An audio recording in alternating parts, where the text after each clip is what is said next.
Okay, get it quiet, another hand, y'all.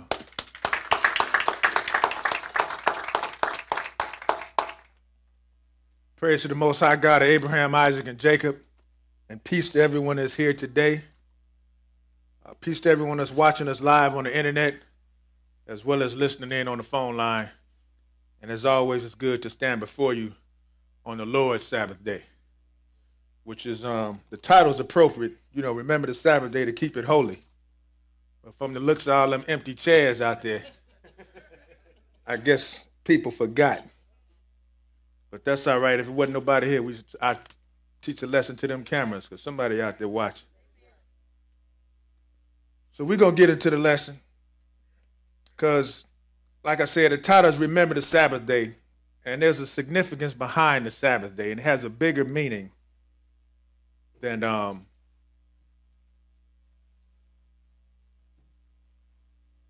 lost my thought. All right, it's got a bigger meaning, okay?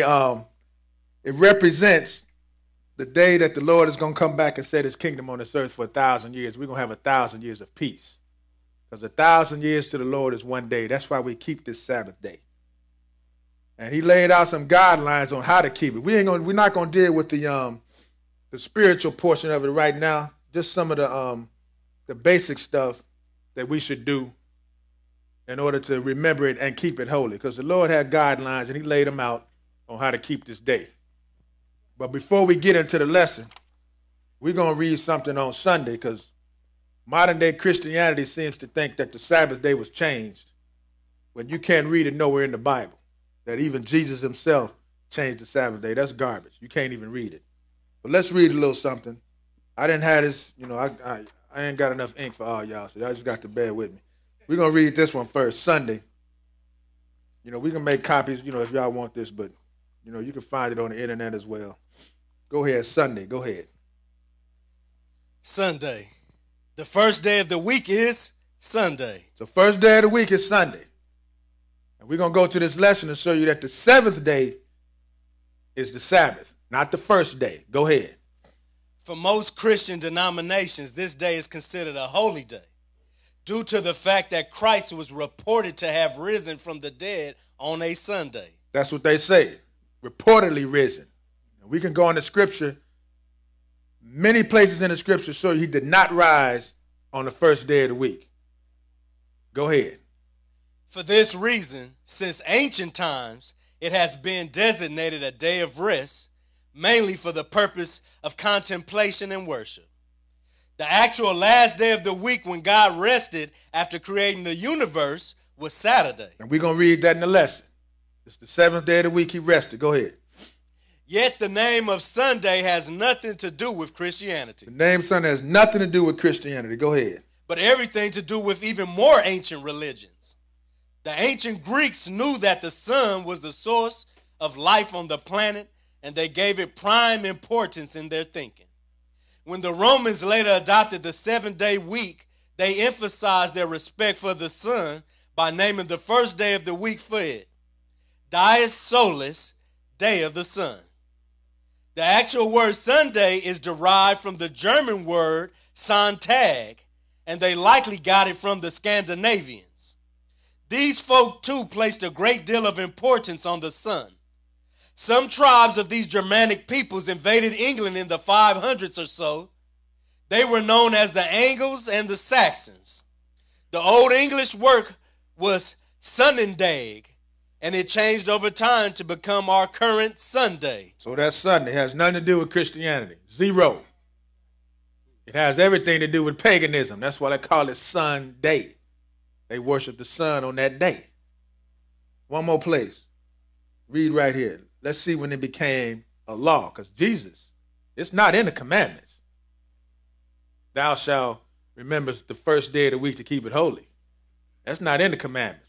Man gave you Sunday as a law.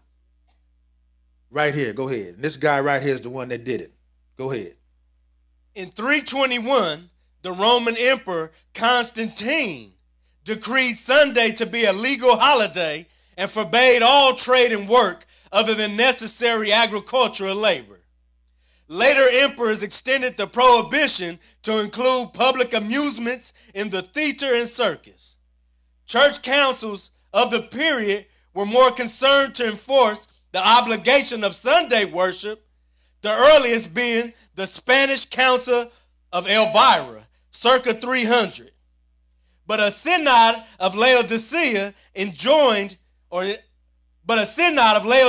circa 381 enjoined Christians not to Judaize, but to work on the Sabbath and rest, if possible, on the Lord's Day.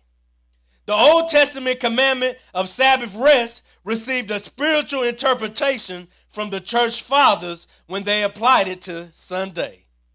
Augustine of Hippo held that the Sabbath rest from servile work meant abstention from sin. A literal application of the Sabbath law to Sunday became evident in consular canons and civil laws of the Frankish kingdoms in the 6th century, climaxed by Charlemagne's capitulary adopted by the Council of Aachen around 789. Medieval legislation thereafter repeatedly sought to enforce the holiday of Sunday, as also of many other holy days, for the benefit of serfs and laborers. So Sunday was enforced by man, not the Lord. The Lord gave you the 7th day of the week. But we see all day tomorrow, people going to be deceived, thinking that it's coming from the Lord, and it's not. So what we do here is we read this book, and we do what thus saith the Lord. Because if we can't read it, we don't do it. Nowhere in this Bible, from Genesis to Revelation, does it say, remember the first day of the week to keep it holy. Because if Sunday is your Sabbath day, what are the guidelines? What do? Do you show up for a couple hours and you done did service to the Lord? No. Well, that's what you do. I was in it. I'm quite sure a bunch of everybody else out there was in Sunday worship. I have not learned anything. The whole time I was going to church on Sunday, didn't learn nothing. When I came into the truth, I learned more attending 3 Sabbath lessons than I did in 12 or 13 years going to a Sunday church. Because we read the book. That's what the Sabbath day is supposed to do. You're supposed to refresh your mind, get some understanding out of this book. How to serve the Lord. That's why it's so important to remember the Sabbath and keep it holy. So let's get into this lesson. Isaiah 1. Isaiah chapter 1. Because this is what we do here. We read this book. We learn how to get salvation. That's the whole purpose of going to church, is to learn how to get salvation. Isaiah 1. We're going to start at verse 18. Isaiah chapter 1 and verse 18. Okay, read it. Come now, and let us reason together, saith the Lord. So this is the Lord talking. He said, come on, let's reason together. And this is what we're going to do. We're going to get some reasoning about this Sabbath and how to keep it holy. Let us reason together, saith the Lord. Go ahead. Though your sins be as scarlet, they shall be as white as snow. Though they be red like crimson, they shall be as wool. So though your sins be as scarlet, they're going to be white as snow. Though they be red like crimson, they shall be like wool. Why? Verse 19. If you be willing and obedient, ye shall eat the good of the land. If you be willing and obedient. Obedient. You shall eat the good of the land. Go ahead. But if ye refuse and rebel, ye shall be devoured with the sword, for the mouth of the Lord hath spoken it. Now that's some good reasoning from the Lord. You either do what I say, you're going to reap the benefits. If you don't, I'm going to kill you. Let us reason together. 1 Corinthians 14. That's some sound reasoning. So it would behoove you to try to find out how to keep this Sabbath day holy and start doing it. That's what remember means. Don't forget. 1 Corinthians 14. We're going to read one verse. Verse 40. 1 Corinthians 14 and 40. Okay, read it.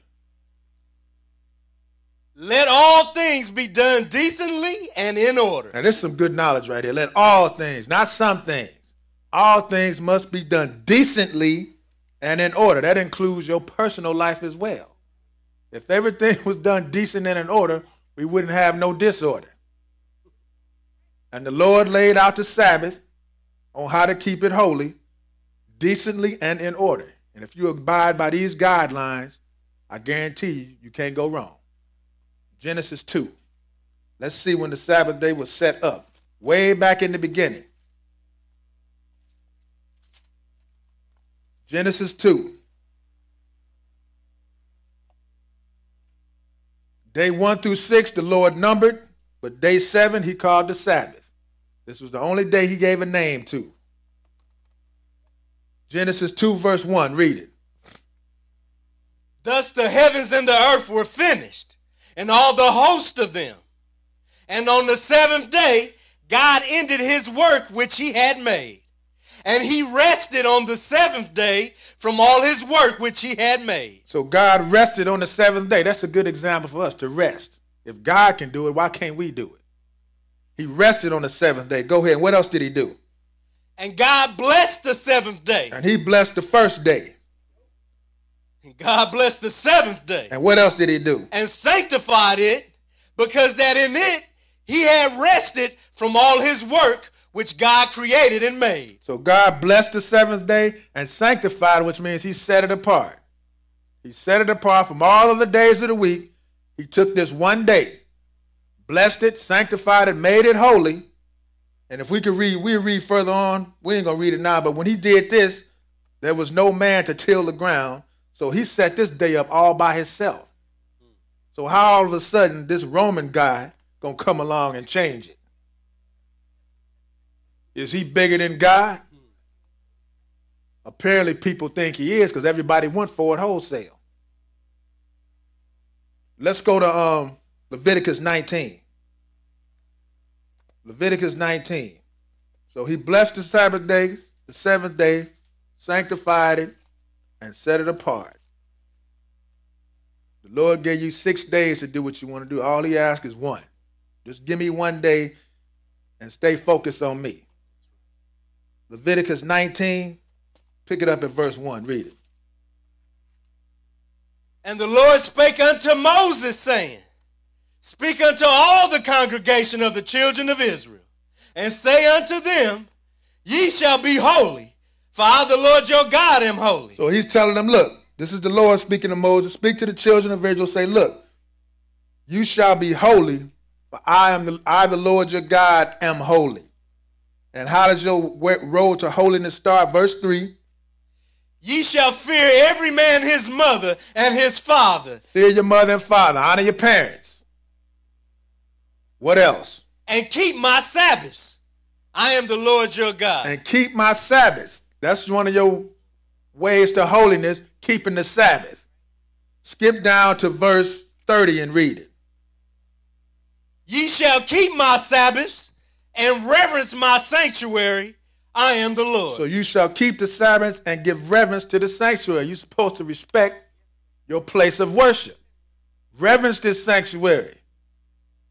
Because the Lord said you're supposed to. So if you're keeping the Sabbath like you're supposed to, then you will definitely have respect for the sanctuary.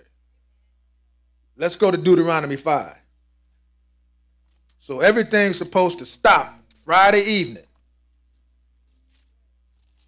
All that foolishness of the world supposed to stop Friday evening. And your main focus is to be getting refreshed. Because the Sabbath starts from Friday evening and it ends Saturday evening. It's a 24-hour period. That's why they call it a day. It's not a couple hours. We have the Holy Convocation here for a couple hours, but the Sabbath started last night. What'd I say? Deuteronomy 5? Yes, yeah, go ahead. Deuteronomy 5, verse 12. Read it. Keep the Sabbath day to sanctify it, as the Lord thy God hath commanded thee. So keep the Sabbath day to set it apart. That's what sanctify means. As the Lord thy God commanded thee. Go ahead. 6 days thou shalt labor and do all thy work. But the seventh day is the Sabbath of the Lord thy God. In it thou shalt not do any work, thou, nor thy son, nor thy daughter, nor thy manservant, nor thy maidservant, nor thine ox, nor thine ass, nor any of thy cattle, nor thy stranger that is within thy gates, that thy manservant and thy maidservant may rest as well as thou. So you see, this is the Lord's Sabbath. The book says this is the Sabbath of the Lord. This is his Sabbath, and he's going to show you how to keep his Sabbath. Everybody rest. Animals rest. Servants rest. If you own your own business and you're in the truth, shut it down. You can't have your employees working on the Sabbath day and you here keeping the Sabbath. You can't do that. Apparently the so-called Jew got it mixed up because he owns just about everything, but everything is open on Saturday. But he's in his synagogue keeping the Sabbath where everybody else is working. Even the cattle, the servants, your ox, your dog, your cat, take the big wheel out of the hamster cage on Friday night because he cannot be running on the big wheel. He's got to rest too. But keep reading. Go ahead, verse 15. And remember that thou was a servant in the land of Egypt, and that the Lord thy God brought thee out thence through a mighty hand and by a stretched out arm. Therefore the Lord thy God commanded thee to keep the Sabbath day. So this is a commandment, to keep the Sabbath day. But people have just taken this commandment, the day that's holy to the Lord, and thrown it out of the window and gave you Sunday, the sun out there. That's what they worshiping. They're not worshiping the Lord. Let's go to Exodus 16. Exodus 16. So this is when Israel came out of Egypt, and now the Lord is preparing them for the Sabbath day. He's giving them some ordinances on how to keep it, on how to rest, how to prepare for it. Exodus 16 and verse 16. Okay, read. This is the thing which the Lord hath commanded. Gather of it every man according to his eating, an omer for every man according to the number of your persons. Take ye every man for them which are in his tents. And the children of Israel did so and gathered, some more and some less. And when they did meet it with an omer, he that gathered much had nothing over, and he that gathered little had no lack. They gathered every man according to his eating. And Moses said, let no man leave it till the morning. Notwithstanding, they hearkened not unto Moses, but some of them left of it until the morning, and it bred worms and stank, and Moses was wroth with them. So now the Lord is giving them what they need on a day-to-day basis, okay? He told them, like I said, some gathered more, depending on your household, some gathered less. So whatever you got, he said, look, don't leave nothing till the morning. Because and they didn't listen, and it started stinking. It started rotting. In other words, you're supposed to, whatever you gathered, it was going to sustain you, and then the next day, we're going to get some fresh stuff. But you know, Israel, we better leave some of these leftovers because we don't know what's going to happen. But since they didn't listen to the Lord, he said, okay, whatever you decide to left over, it's going to get spoiled. Verse 21, read it. And they gathered it every morning, every man according to his eating. And when the sun waxed hot, it melted. And it came to pass that on the sixth day. So I know on the sixth day, he gave them a specific thing to do. What was that? They gathered twice as much bread, 2 omers for one man, and all the rulers of the congregation came and told Moses. So now on the sixth day, they had to gather twice as much. Okay? Because there was a reason for that. Verse 23, go ahead. And he said unto them, this is that which the Lord hath said. Tomorrow is the rest of the holy Sabbath unto the Lord. Bake that which you will bake today, and seethe that ye will seethe. and that which remaineth over lay up for you to keep until the morning. So that was the reason why they had to gather twice as much, because you wasn't going to be nothing out there tomorrow, because you're going to be rested. That's why he told you, bake what you're going to bake, cook what you're going to cook on the 6th day, boil what you're going to boil on the 6th day. Prepare for the Sabbath. This is what we do. Before that sun go down Friday, all business has been taken care of. And all we got to do is kick your shoes off, open up your book, and watch a lesson. You ain't got to worry about, well, what's going to happen, whatever. All that is out the window. This is the Lord's Sabbath. It's holy. It's a holy Sabbath. It's holy to him. Keep reading. 24. And they laid it up till the morning as Moses bade, and it did not stink, neither was there any worm therein. So they did what the Lord told Moses to tell them to do. They did it, and it didn't stink, and wasn't no worm therein. I have left pots of beans out all night. Didn't nothing happen to them. Chicken can stay out. Put it in the microwave all day, all night. Won't nothing happen to it. But keep reading. And Moses said, eat that today, for today is a Sabbath unto the Lord. Today ye shall not find it in the field. 6 days ye shall gather it, but on the 7th day, which is the Sabbath, in it there shall be none. So won't nothing be out there. Gather what you're going to get for 6 days, because on the 7th day, the field is going to be empty. So don't go out there looking. Go ahead. And it came to pass that there went out some of the people on the Sabbath day, on the 7th day, for to gather, and they found none. So Israel is still hard-headed. Somebody's still out there trying to see if anything is out there, and he already told them, no, ain't nothing going to be out there. But go ahead. And the Lord said unto Moses, how long refuse ye to keep my commandments and my laws? See, for that the Lord hath given you the Sabbath.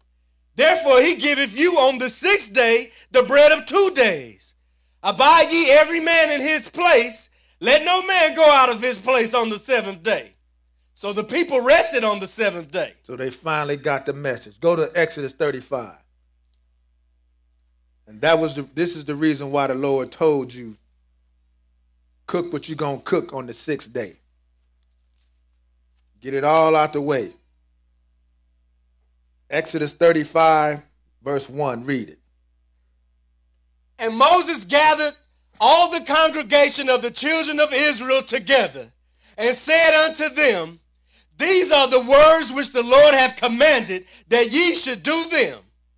6 days shall work be done, but on the 7th day there shall be to you an holy day, a Sabbath of rest to the Lord. Whosoever doeth work therein shall be put to death. So you see how this day is holy to the Lord? He's real serious about it. He's talking about killing people for breaking the Sabbath.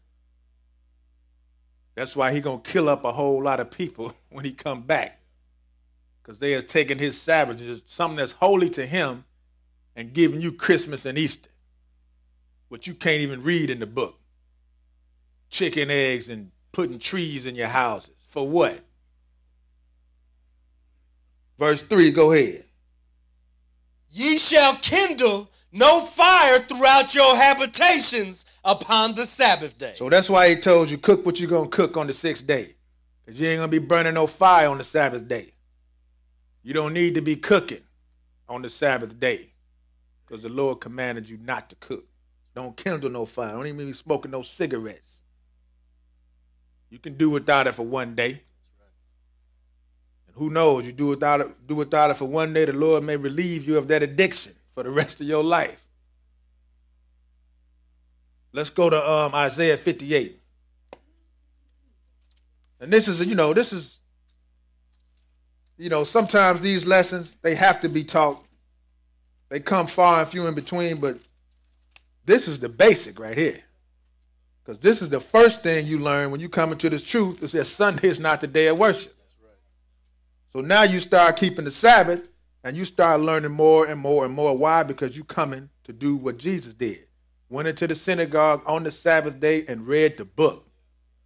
He did not go in there and look at somebody else, jump up and down, sweat, Didn't hear no loud music.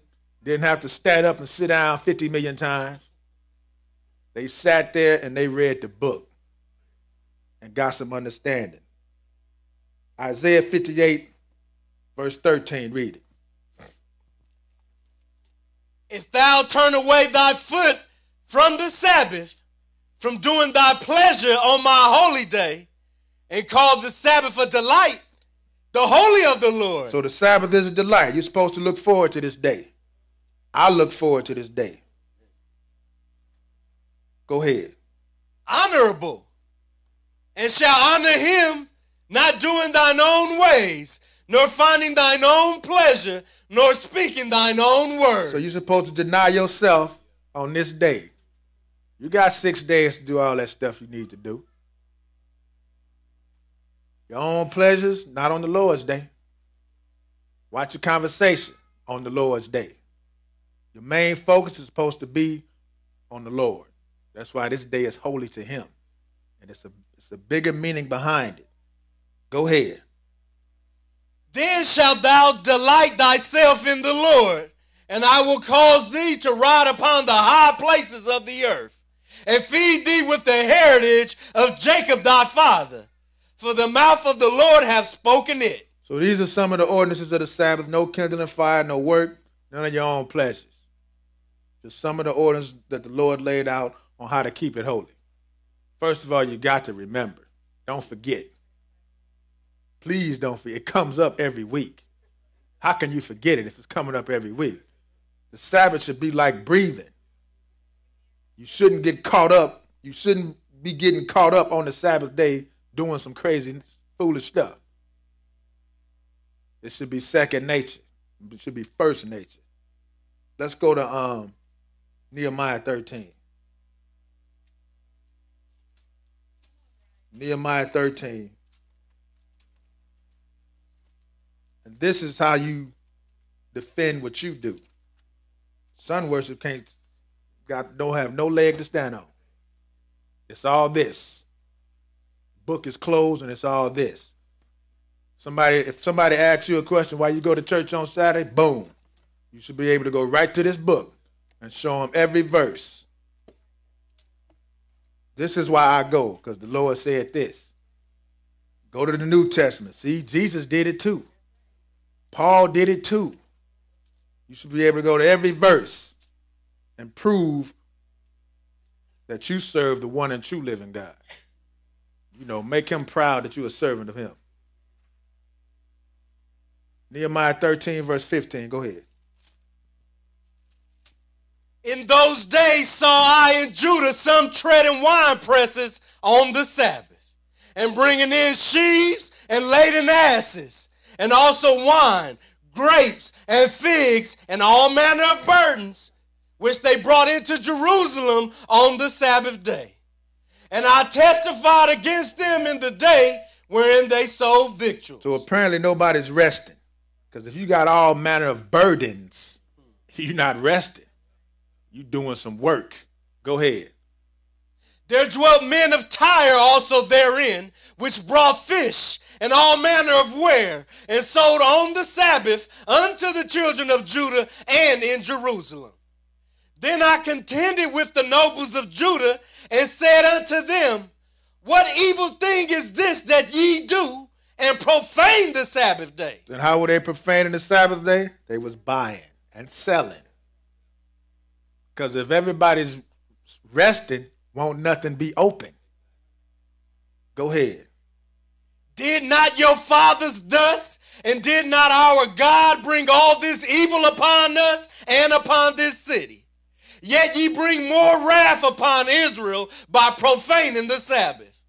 And it came to pass that when the gates of Jerusalem began to be dark before the Sabbath, I commanded that the gates should be shut, and charged that they should not be open till after the Sabbath. So as it began to get dark on Friday evening, as it began to get dark before the Sabbath, okay, Nehemiah had to go through some drastic measures. He commanded that the gates should be shut, so don't nobody come in. None of these other nations going to come in and try to sell some things to you guys. I have to take drastic measures to keep my people in line. Go ahead. And some of my servants set I at the gates that there should no burden be brought in on the Sabbath day. So the merchants and sellers of all kind of ware lodged without Jerusalem once or twice. So now they still trying to hang around and try to sneak in to sell their product. Go ahead. Then I testified against them and said unto them, why lodge ye about the wall? If ye do so again, I will lay hands on you. From that time forth came they no more on the Sabbath. So Nehemiah told them, look, don't be hanging around these walls no more. If I see you again, I'm going to lay hands on you. So he had to physically threaten them. And they took heed to the warning because they said from that time forth, they came no more on the Sabbath day. We finished that? 22, keep reading. And I commanded the Levites that they should cleanse themselves and that they should come and keep the gates to sanctify the Sabbath day. Remember me, O my God, concerning this also, and spare me according to the greatness of thy mercy. Okay, let's go to Ezekiel 23.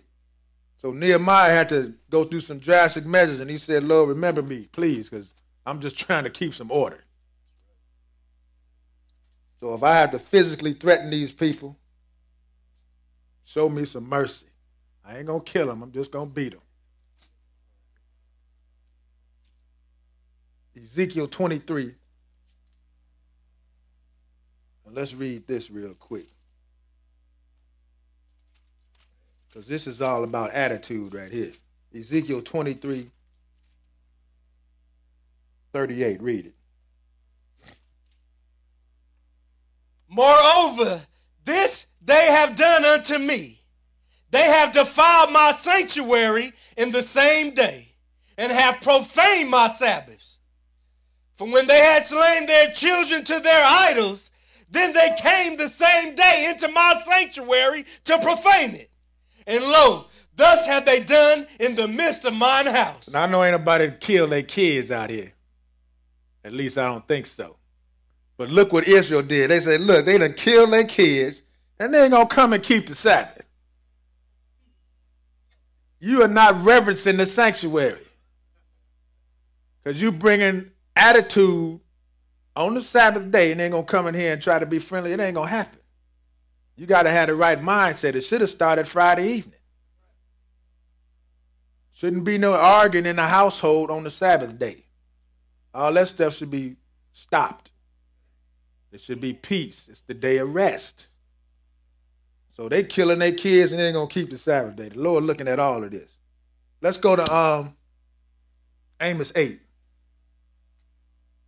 So you can't be acting a fool out there and they ain't going to come in here and reverence the sanctuary. It don't work like that.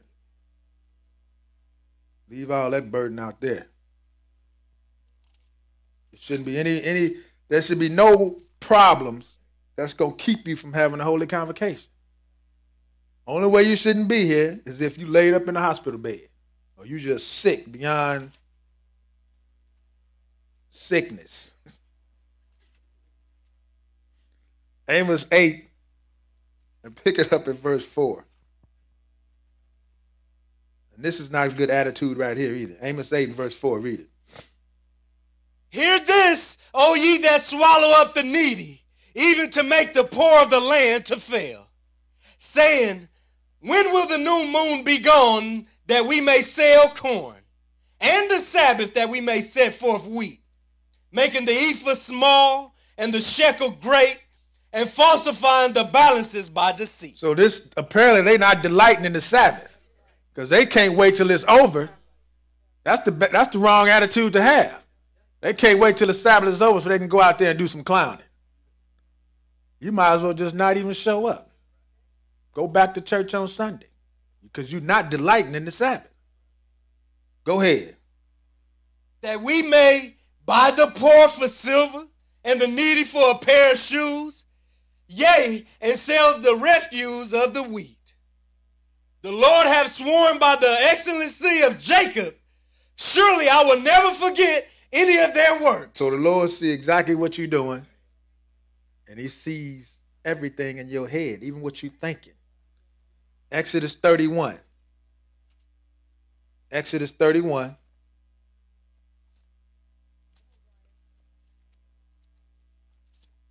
So any of this foolishness, buying and selling, your own pleasures, that's not keeping the Sabbath day holy.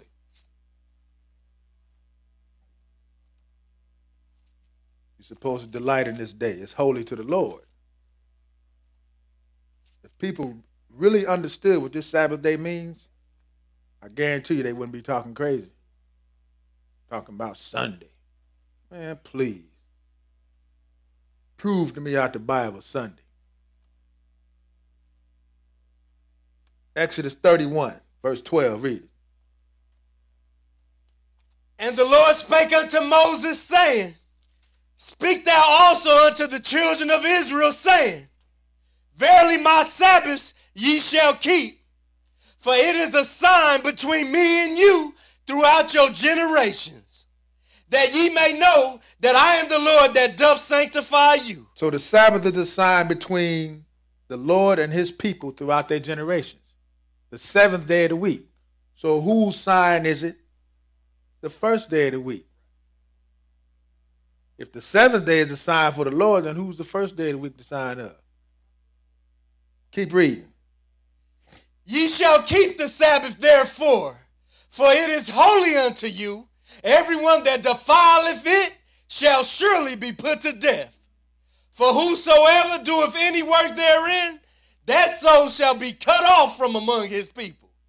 6 days may work be done, but in the seventh it is the Sabbath of rest, holy to the Lord. Whosoever doeth any work in the Sabbath day, he shall surely be put to death. Wherefore the children of Israel shall keep the Sabbath, to observe the Sabbath throughout their generations for a perpetual covenant. It is a sign between me and the children of Israel forever. For in 6 days the Lord made heaven and earth, and on the seventh day he rested and was refreshed. And he gave unto Moses, when he had made an end of communing with him upon Mount Sinai, 2 tables of testimony, tables of stone, written with the finger of God. So this is one of the commandments, written in stone. When something is etched in stone, that means it's final. It is final, and this is a commandment. And we're going to show you that when Jesus come back, you still going to be keeping the Sabbath. Go to Nehemiah, I'm sorry. One of them ayahs, Nehemiah 9. Nehemiah chapter 9. So I guess, the Sabbath was just put on hold till Jesus get back. I heard this guy made this comment that y'all know him. He's some famous singer. Concerning all that sodomy that's going on. He said, that Jesus would approve of gay marriage. Because he was all about love. That's him. That he would approve of it. I said, man, you really adding fuel to it. Nehemiah 9. Nehemiah 9 verse 1. Read it. Now in the 24th day of this month, the children of Israel were assembled with fasting and with sackcloths and earth upon them.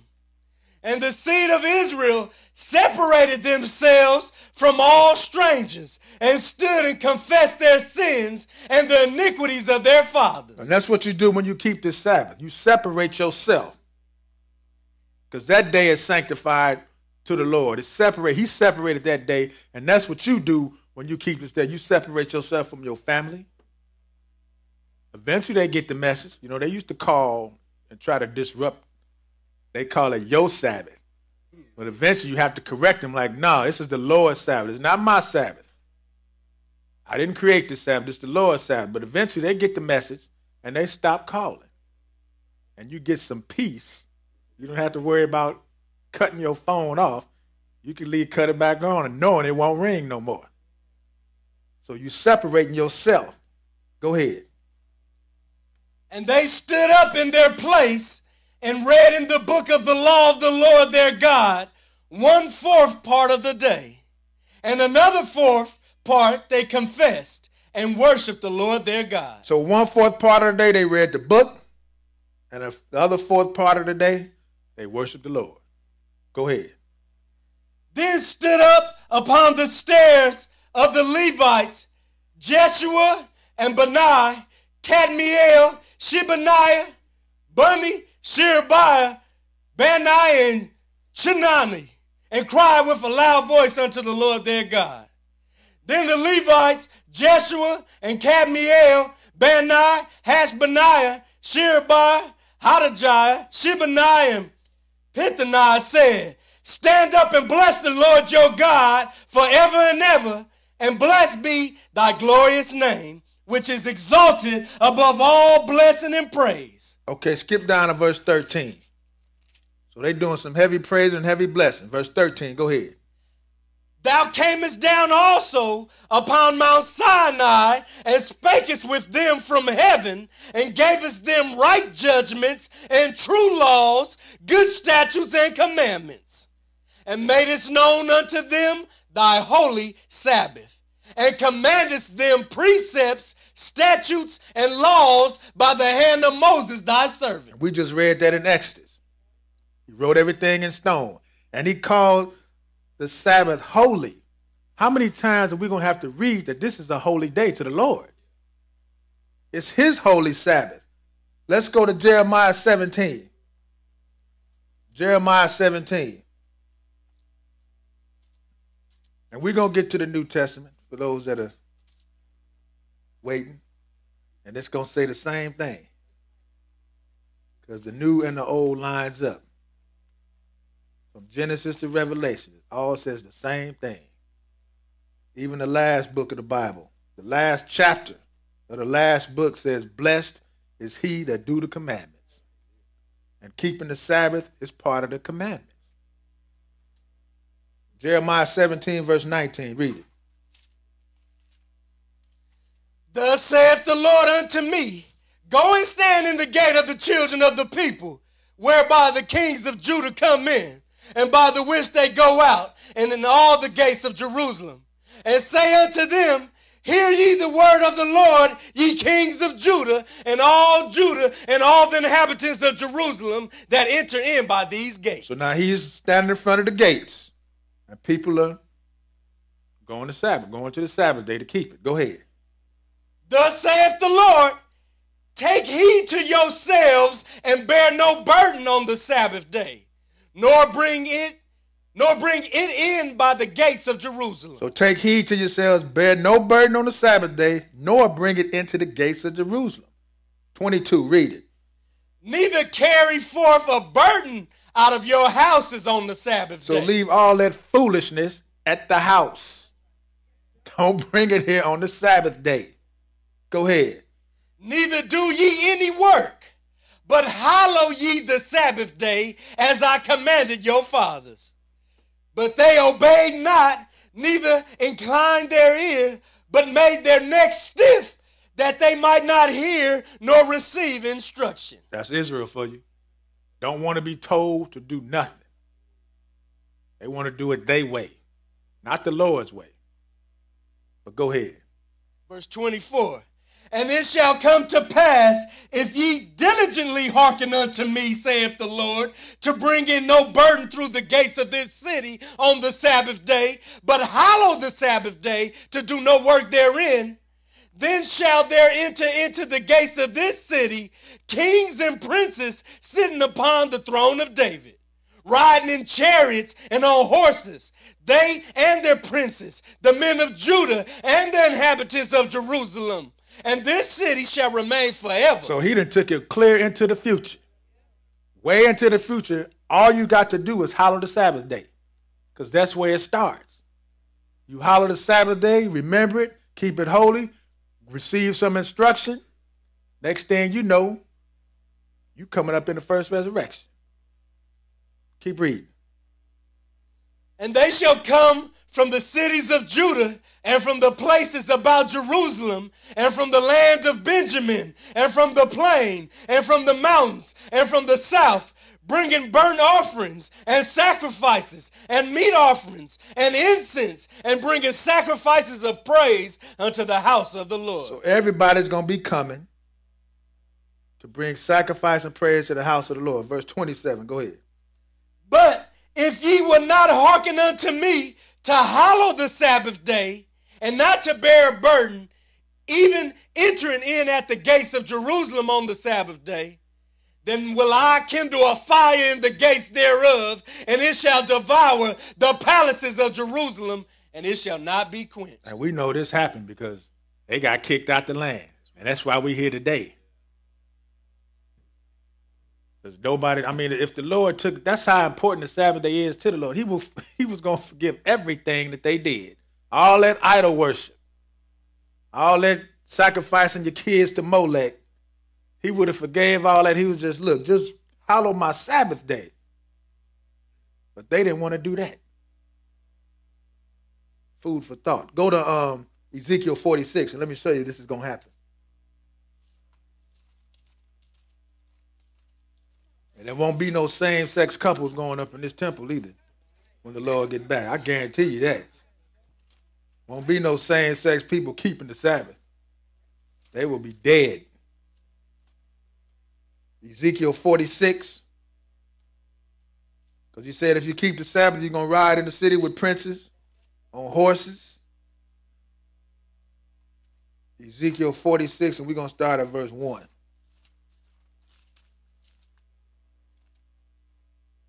Okay, read it.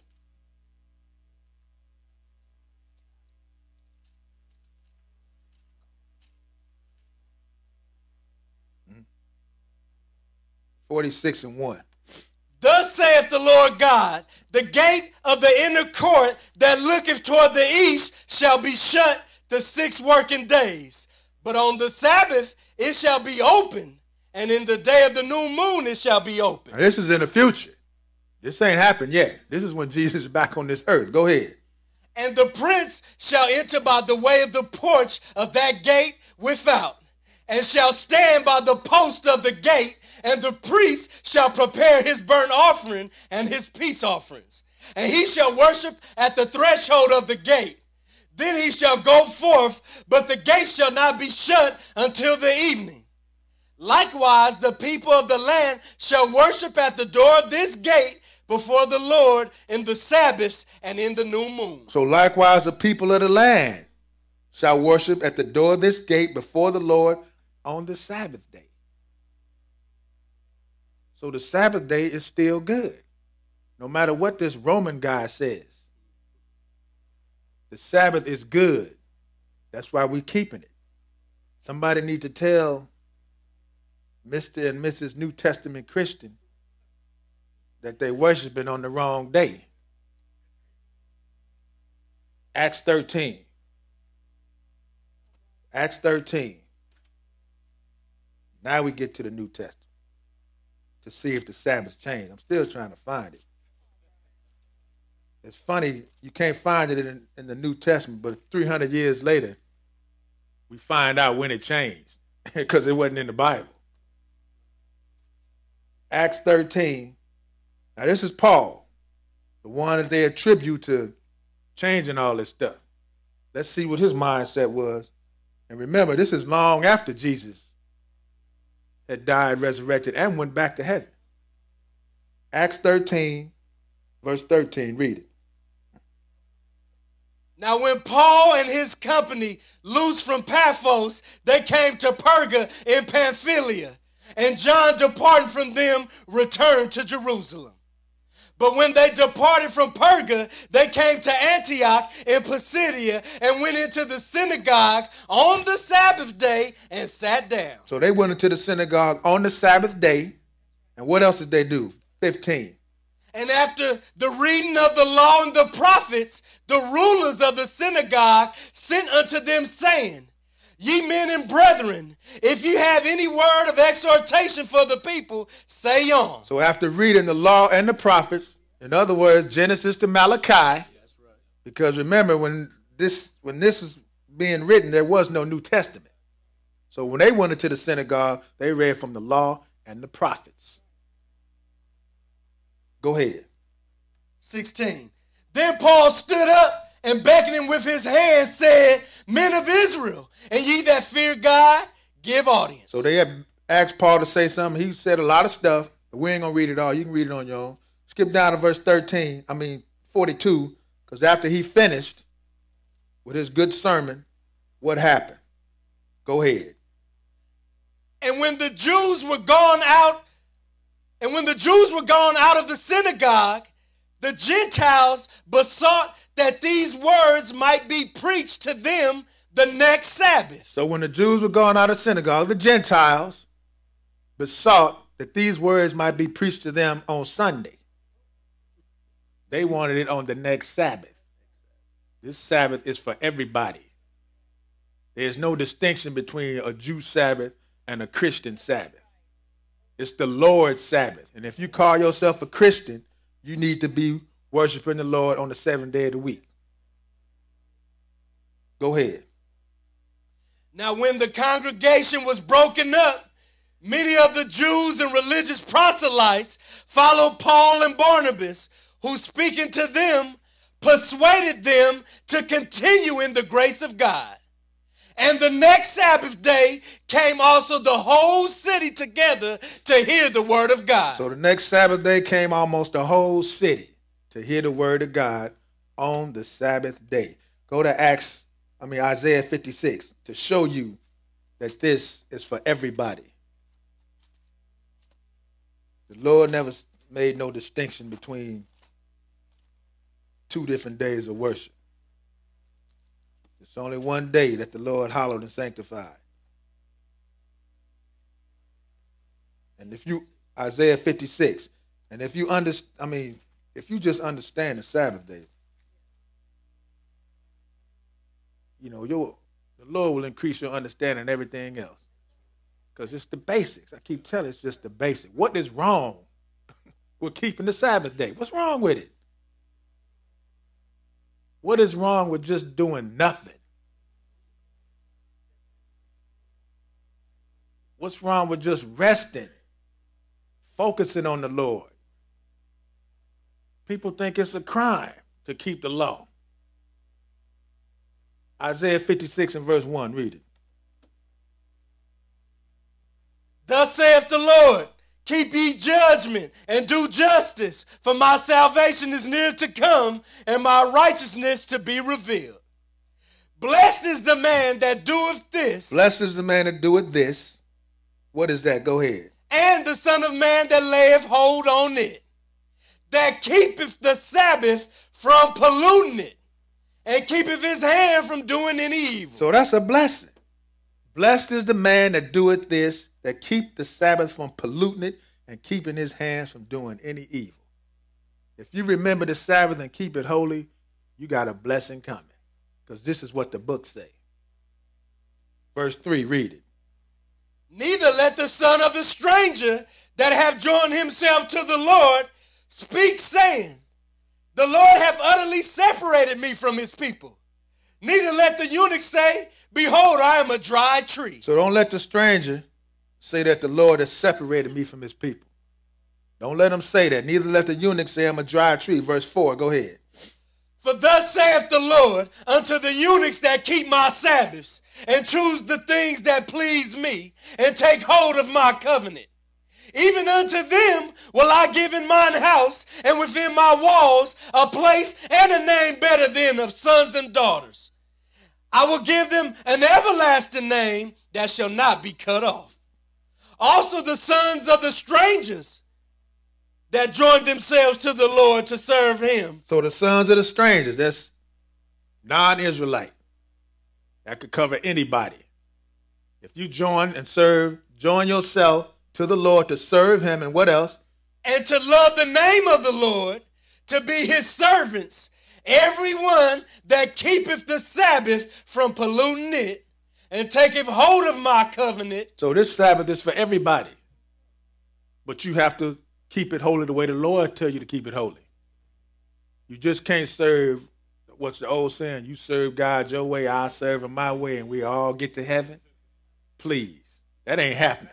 First of all, you ain't going to heaven anyway. But keep reading. Even them will I bring to my holy mountain and make them joyful in my house of prayer. Their burnt offerings and their sacrifices shall be accepted upon mine altar. For mine house shall be called an house of prayer for all people. So my house shall be called a house of prayer just for Israel? For all people. For all people. This Sabbath is for everybody. Because the Bible says, straight and narrow is the path to righteousness, and there's few that find it. Few. But the road to destruction is broad. It's about, 50 miles wide. It's a 50-lane highway. As opposed to straight and narrow, it's just one way. And it's tight. You're walking like this. There ain't no room to deviate. Let's go to Acts 17. I'm sorry. Read verse 8.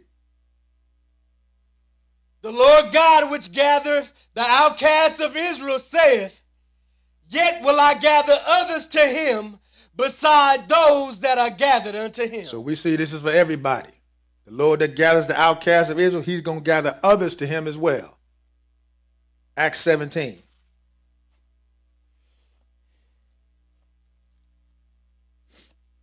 The time for foolishness is over with. Time is getting short. Prophecy is being fulfilled as we read this book. People still want to play around. All right?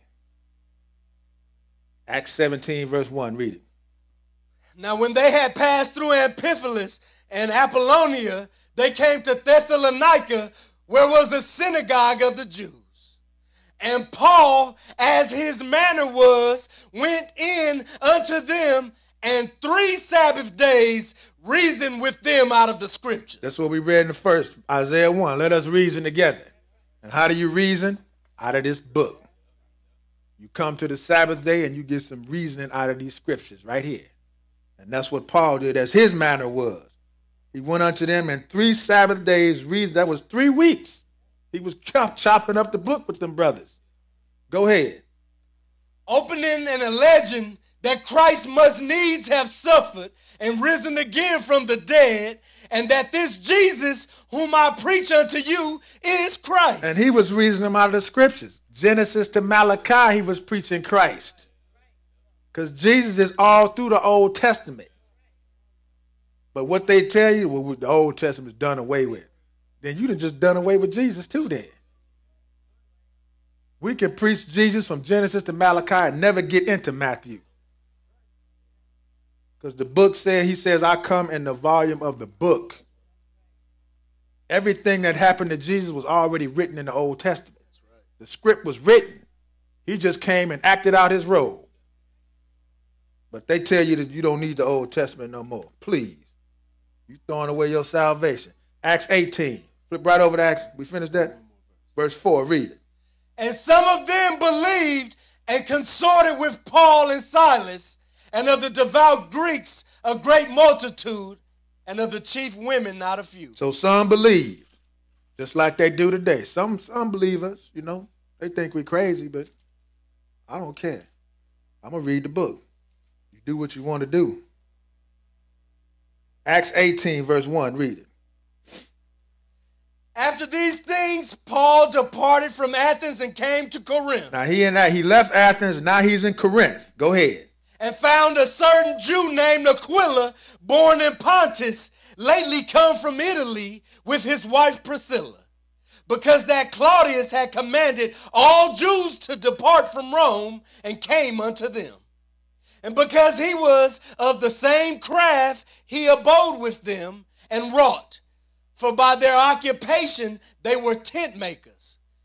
And he reasoned in the synagogue every Sabbath, and persuaded the Jews and the Greeks. So now Paul, everywhere he go, wherever Israel is, they keeping the Sabbath. And this is long after Jesus died, resurrected, and went to heaven. Sabbath was still on the table. It was the only time 300 years later when this Roman dude decided to give you Sunday. Keep reading. Verse 5. And when Silas and Timotheus were come from Macedonia, Paul was pressed in the spirit and testified to the Jews that Jesus was Christ. So the MO was still the same. Reason with them out of the scriptures every Sabbath about Jesus. Go ahead. And when they opposed themselves and blasphemed, he shook his raiment and said unto them, your blood be upon your own heads. I am clean. From henceforth I will go unto the Gentiles. So he got tired of his own people. He was like, look, I'm sick of y'all. Your blood be upon your own head. I'm going to the Gentiles, man. Y'all ain't trying to hear nothing. Let's go to Luke chapter 4. Because that was Paul's matter, to go into the synagogue on the Sabbath. And why is that? Because of this guy right here. He did the same thing. This is Jesus. Jesus kept the Sabbath, contrary to popular belief. He kept the Sabbath. He didn't keep Sunday. I don't care how many times he appeared to them on the first day of the week. That don't justify you all of a sudden, just because he appeared to them on Sunday, now we can do Sunday. He didn't say that. He just appeared to them. Why? Because they was hiding. They was hiding from the Jews because they wanted to kill them. But they kept the Sabbath, and then they wouldn't hide on Sunday. But Luke 4:14, read it. And Jesus returned in the power of the Spirit into Galilee. And there went out a fame of him through all the region round about. And he taught in their synagogues, being glorified of all. And he came to Nazareth, where he had been brought up. And his custom was, he went into the synagogue on the Sabbath day and stood up for to read. Now this is Jesus going into the synagogue on the Sabbath day and doing something real strange, reading. Reading the book. Jesus, the author and finisher of our faith. He's our example. If the Sabbath is good for him, it should be good for everybody who calls themselves a Christian. But somebody missed it somewhere. Go ahead. And there was delivered unto him the book of the prophet Isaiah. And when he had opened the book, he found the place where it was written. Now, he wasn't reading Luke, because Luke wasn't written then. He was reading Isaiah, the law and the prophets. Mark 2. Mark chapter 2. We're going to start wrapping it up. So this is how you keep the Sabbath day holy. You deny yourself from all your pleasures. You don't work. Don't kindle no fire. Read the book. First and foremost, break that book out and read it. Mark 2, start at 23, read it. And it came to pass that he went through the cornfields on the Sabbath day. And his disciples began as they went to pluck the ears of corn. And the Pharisees said unto him, behold, why do they on the Sabbath day that which is not lawful? Now they said, look, they out there going through the cornfields and they plucking some corn. The cats was hungry. It ain't like they got a basket getting corn, gathering it up. No, that's like all these trees out here. If it's low enough for you to get it, grab it. But don't get you no chair and ladder and all that. Now, if it's down there, you can reach it, grab it and eat it. And that's all they was doing. Go ahead. Verse 25. And he said unto them, have ye never read what David did when he had need and was an hungered?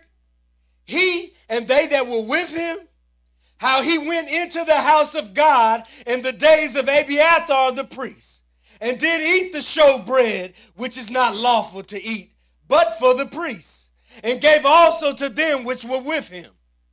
And he said unto them, the Sabbath was made for man, and not man for the Sabbath. Therefore the Son of Man is Lord also of the Sabbath. So the Sabbath was made for man, okay? Them disciples, they was hungry. That's all they did. They was eating. David got the showbread, which is not lawful but for the priests to eat, but them brothers had need. They was hungry. There's certain things you can do on the Sabbath that will still keep you in good standards with the Lord, because it is lawful to do good on the Sabbath. You can do good. There was a sister at the Israel of God. She would, after the lesson was over with, she'd always make a whole bunch of cold cut sandwiches. When the lesson was done, she'd just go out there and, give them to the homeless. Wasn't nothing wrong with it. It ain't like she was frying up some chicken and taking it to them.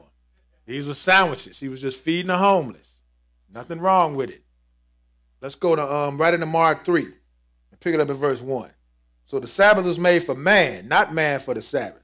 The Sabbath is for your benefit. It's to benefit you, so you can cease from all your labors and look forward to that day of rest. The Lord didn't just create the Sabbath and say, okay, this is how it's going to be. It was made for man to rest. Rest from your labors. Cease from all your worldly labors, physical and mental, because you need some mental refreshing dealing with these crazy fools out here in this world. That's why I look forward to this day. I love the shutdown. I can't wait. Mark 3, verse 1. Go ahead. And he entered again into the synagogue, and there was a man there which had a withered hand. Now here's Jesus again in the synagogue on the Sabbath day. Go ahead. And they watched him, whether he would heal him on the Sabbath days, that they might accuse him. And he saith unto the man which had the withered hand, stand forth. And he saith unto them, is it lawful to do good on the Sabbath day, or to do evil? To save life, or to kill? But they held their peace. So he asked him, look, is it lawful to do good on the Sabbath? To say, or to do evil, to save a life or to kill? But they held their peace. They shut up because they knew. They knew if they said anything, he had them. Verse 5, go ahead. And when he had looked round about on them with anger, being grieved for the hardness of their hearts, he saith unto the man, stretch forth thine hand. So the obvious answer would be to do good. But Jesus looked at him like, won't y'all say something? He was mad at him. Go ahead. And he stretched it out, and his hand was restored whole as the other. So he healed the man on the Sabbath day, which was a good thing. So it's lawful to do good on the Sabbath. Go ahead, verse 6. And the Pharisees went forth and straightway took counsel with the Herodians against him, how they might destroy him. So now they looking to kill him because he healed a man on the Sabbath day. All they had to do was say it's lawful to do good. But the hardness of their heart, they didn't want to do nothing because they didn't want to pump Jesus up, give him any kind of credit. And all he was doing was healing people. Go to Luke 13. 7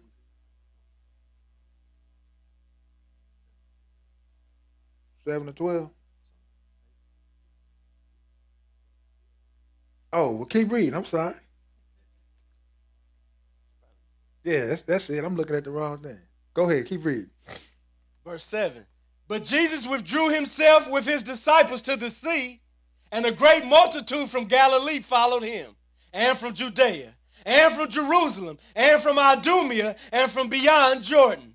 And they about Tyre and Sidon, a great multitude, when they had heard what great things he did, came unto him. So now he got a whole multitude following him now, from all over the place, Idumea, Jordan, Tyre, Sidon. Verse 9, go ahead.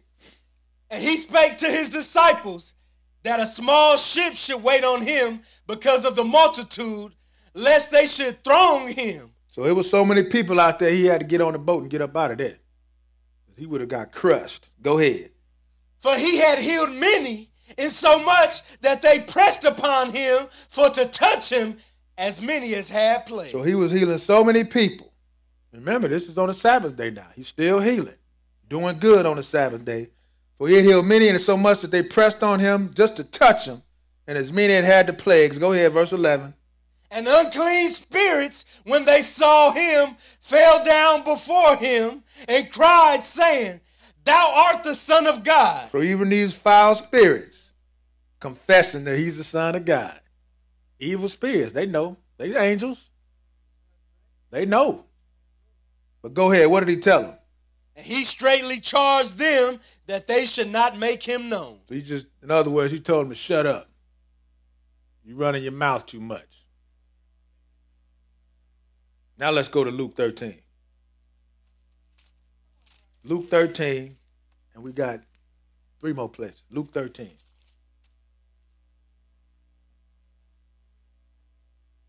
We're going to start at verse 10. Okay, read. And he was teaching in one of the synagogues on the Sabbath. Wait a minute. Jesus is doing some teaching. He's teaching on the Sabbath day. Go ahead. And behold, there was a woman which had a spirit of infirmity 18 years, and was bowed together, and could in no wise lift up herself.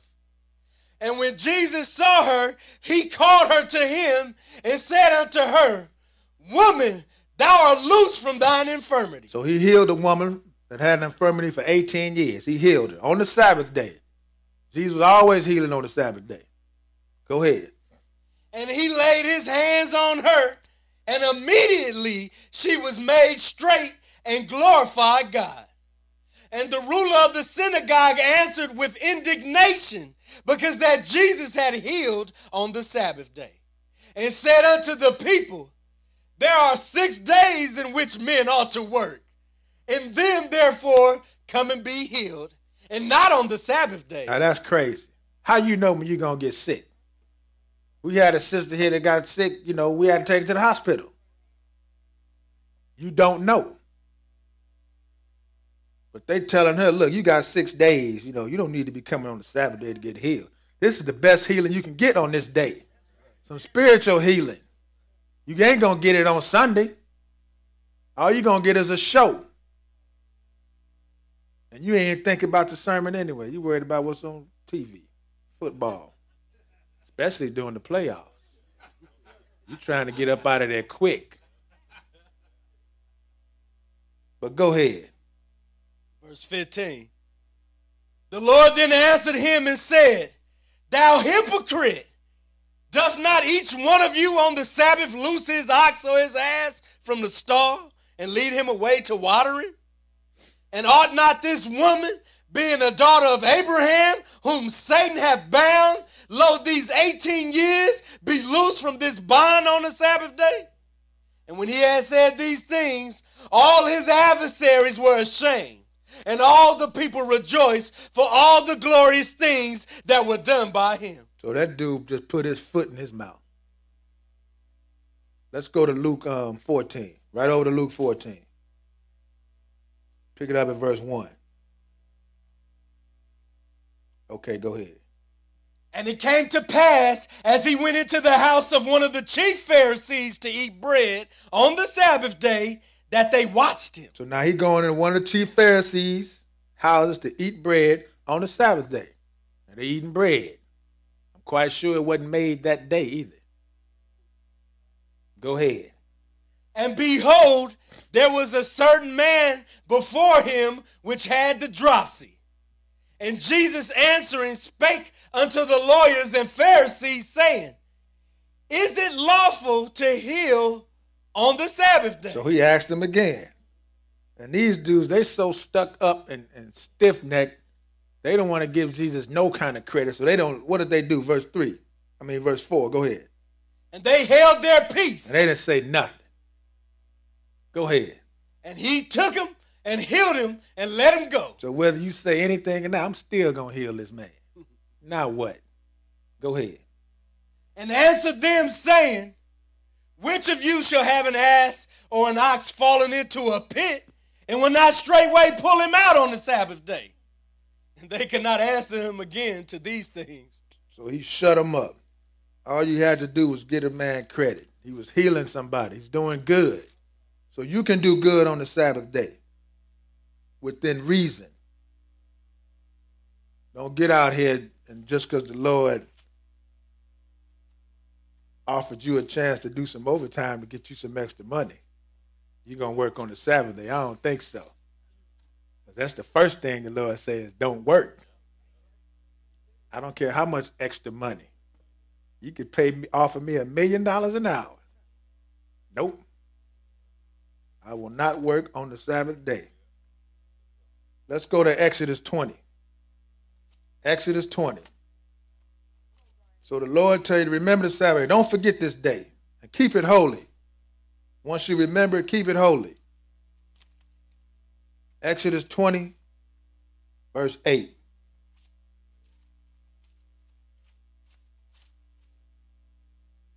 Okay, read it. Remember the Sabbath day to keep it holy. Remember the Sabbath day to keep it holy. Go ahead. 6 days shalt thou labor and do all thy work. 6 days you can work. Man got a 5-day work week, which is good. But I don't think I can handle 6 days of work. I take 5. But 6 days you can work, do all your work. What else? But the 7th day is the Sabbath of the Lord thy God. But the 7th day is the Sabbath of the Lord. We got to keep stressing that. It is the Lord's Sabbath. It's his Sabbath. Go ahead. In it thou shalt not do any work, thou, nor thy son, nor thy daughter, thy manservant, nor thy maidservant, nor thy cattle, nor thy stranger that is within thy gates. So everything's supposed to shut down. Manservant, maidservant, son, daughter, cattle, even the stranger. It's for him too. Go ahead. For in 6 days the Lord made heaven and earth, the sea, and all that in them is, and rested the 7th day. Wherefore the Lord blessed the Sabbath day and hallowed it. Okay, let's go to the last place, Deuteronomy 6. So the Lord blessed the 7th day and hallowed it. He didn't bless the first day. Did not sanctify the first day. Did not rise on the first day. Deuteronomy 6, verse 24. Okay, read. And the Lord commanded us to do all these statutes, to fear the Lord our God, for our good always, that he might preserve us alive as it is at this day. And it shall be our righteousness if we observe to do all these commandments before the Lord our God, as he hath commanded us. And I hope you got some understanding in Jesus' name.